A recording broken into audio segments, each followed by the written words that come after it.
بسم اللہ الرحمن الرحیم۔ صرف 5 منٹ کا مدرسہ قرآن و حدیث کی روشنی میں 266واں دن 26 رمضان المبارک۔ نمبر 1، اسلامی تاریخ۔ غزوہ احد۔ بدر کی شکست سے قریش مکہ کے حوصلے تو پست ہو گئے تھے، مگر ان میں غم و غصہ کی آگ بھڑک رہی تھی۔ اس آگ نے ان کو ایک دن بھی چین سے بیٹھنے نہ دیا۔ 1 سال تو انہوں نے کسی طرح گزارا، مگر اگلے ہی سال سن 3 ہجری میں 3000 آدمیوں کا ایک بڑا لشکر مکہ سے روانہ ہوا اور مدینہ پہنچ کر احد پہاڑ کے پاس اپنا پڑاؤ ڈالا۔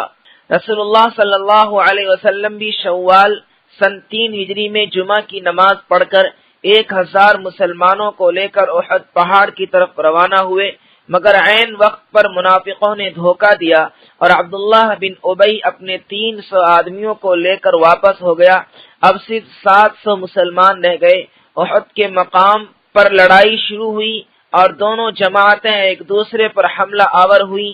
اس جنگ میں مسلمانوں کو شروع ہی میں فتح ہوئی، مگر ایک غلطی کی وجہ سے اس لڑائی میں 70 صحابہ کرام رضی اللہ عنہم کو جام شہادت نوش کرنا پڑا، اور حضور صلی اللہ علیہ وسلم کا ایک دانت مبارک بھی اس لڑائی میں شہید ہو گیا۔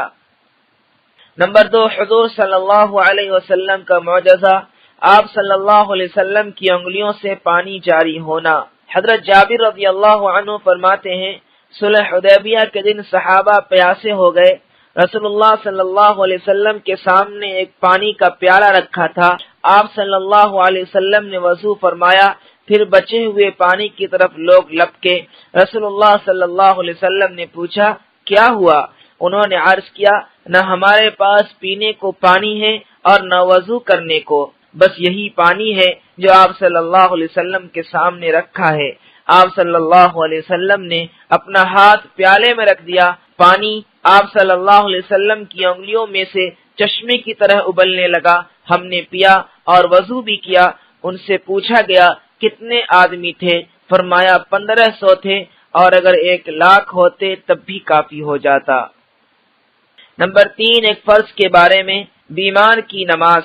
رسول اللہ صلی اللہ علیہ وسلم نے فرمایا، نماز کھڑے ہو کر ادا کرو، اگر طاقت نہ ہو تو بیٹھ کر ادا کرو، اور اگر اس پر بھی قدرت نہ ہو تو پہلو کے بل لیٹ کر ادا کرو۔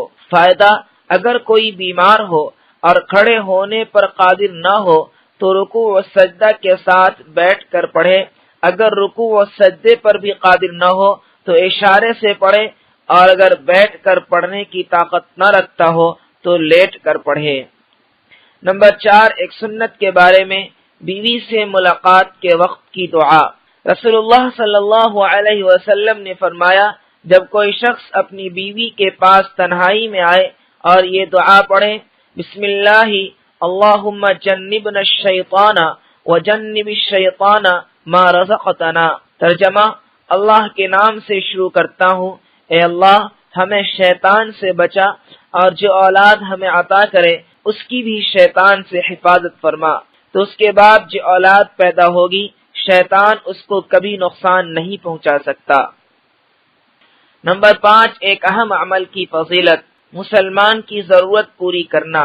رسول اللہ صلی اللہ علیہ وسلم نے فرمایا، مسلمان کا بھائی ہے، لہذا نہ اس پر ظلم کرے اور نہ اس کو بے یار و مددگار چھوڑ دے۔ جو شخص اپنے بھائی کی ضرورت پوری کرنے میں لگا رہے، اللہ تعالیٰ اس کی ضرورت کو پوری کرنے میں لگے رہتے ہیں، اور جو شخص کسی مسلمان سے ایک پریشانی کو دور کرے گا، اللہ تعالیٰ قیامت کے دن اس کی پریشانی دور کر دے گا، اور جو کسی مسلمان کے عیب کو چھپائے گا تو اللہ تعالیٰ قیامت کے دن اس کے عیب کو چھپائے گا۔ نمبر 6، ایک گناہ کے بارے میں، ناپ تول میں کمی کرنا۔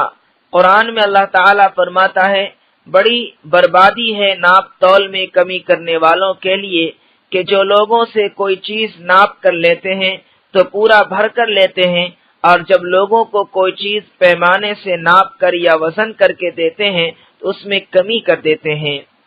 نمبر 7، دنیا کے بارے میں، دنیا کی محبت۔ قرآن میں اللہ تعالیٰ فرماتا ہے، یہ لوگ دنیا سے محبت رکھتے ہیں اور اپنے آگے آنے والے ایک بھاری دن کو چھوڑ بیٹھے ہیں، یعنی دنیا کی محبت نے ایسا اندھا کر رکھا ہے کہ قیامت کے دن کی نہ تو کوئی فکر ہے اور نہ ہی کوئی تیاری ہے، حالانکہ دنیا میں آنے کا مقصد ہی آخرت کے لیے تیاری کرنا ہے۔ نمبر 8، آخرت کے بارے میں کافر و گنہگار کو قبر میں عذاب۔ رسول اللہ صلی اللہ علیہ وسلم نے فرمایا، اللہ تعالی گنہگار اور کافر پر قبر میں 70 اژدہے مسلط کر دیتا ہے۔ اگر ان میں سے ایک بھی اژدہا زمین پر پھنکار مار دے تو قیامت تک زمین کچھ بھی نہیں اگائے گی۔ قبر میں قیامت کے دن تک وہ اژدہے اسے نوچتے اور ڈنک مارتے رہیں گے۔ نمبر 9، طب نبوی سے علاج، گردے کی بیماریوں کا علاج۔ رسول اللہ صلی اللہ علیہ وسلم نے فرمایا، پہلو کے درد کا سبب گردے کی نس ہے، جب وہ حرکت کرتی ہے تو انسان کو تکلیف ہوتی ہے اور اس کا علاج گرم پانی اور شہد سے کرو۔ فائدہ، گردہ میں جب پتھری وغیرہ ہو جاتی ہے تو کولہوں میں درد ہوتا ہے، بلکہ اکثر اسی درد ہی کی وجہ سے بیماری کا پتہ چلتا ہے۔ اس کا علاج آپ صلی اللہ علیہ وسلم نے یہ بتلایا کہ گرم پانی اور شہد ملا کر پیو۔ نمبر 10، نبی صلی اللہ علیہ وسلم کی نصیحت۔ رسول اللہ صلی اللہ علیہ وسلم نے فرمایا، اللہ تعالی رات کے آخر حصہ میں بندہ سے بہت زیادہ قریب ہوتے ہیں، اگر تم سے ہو سکے تو اس وقت اللہ تعالی کا ذکر کیا کرو۔